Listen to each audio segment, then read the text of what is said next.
So a fun factoid is that before Boethius, fortune was often represented as this woman on a bark, and she was holding the rudder to the bark and sailing it through the ocean.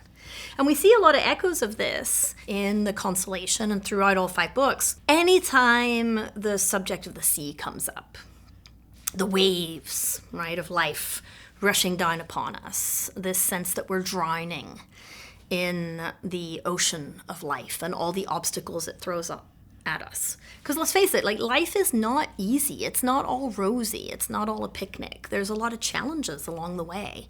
The sooner we realize that and understand that it is no failure of ourselves to confront challenges in life, maybe the easier it is for us to navigate those challenges, because we no longer feel like a victim of circumstance. But for Boethius, the writer, the author of the Consolation, fortune is no longer in our bark with a rudder. He invents the image of fortune and her wheel. So you've got to imagine if I'm here, fortune's lifting me up, something's going well, like I'm getting a raise at work, I'm getting a promotion, and then something happens. Maybe I get a bad health diagnosis. Maybe I get sabotaged. Maybe, fill in the blank. And that wheel continues turning, and I fall low. And now it really feels like I've reached this all-time low, and life is not worth living anymore. Well, it's going to come up again. I mean, that's the origin of our expression, well, we can only go up from here. I always add to that, we hope.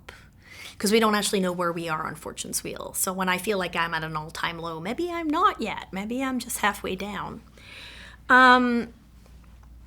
When we place our stock, when we try to find meaning in life, when we try to define who we are by our successes and honors and wealth and all these things that come to us in life or not, then we're just riding that wave of the wheel, round and round and round, just like in the game show, right? You spin the wheel of fortune and you can win the big award of the day, or, $10,000, or you can go bankrupt, depending on where the wheel lands. And there's no rhyme or reason to it, it seems, if that's the way we buy into thinking of existence. And Boethius is like, yeah, that's really what it feels like to me. And that's when philosophy really delivers her first piece of mic drop wisdom. She says, yeah, that's an illusion.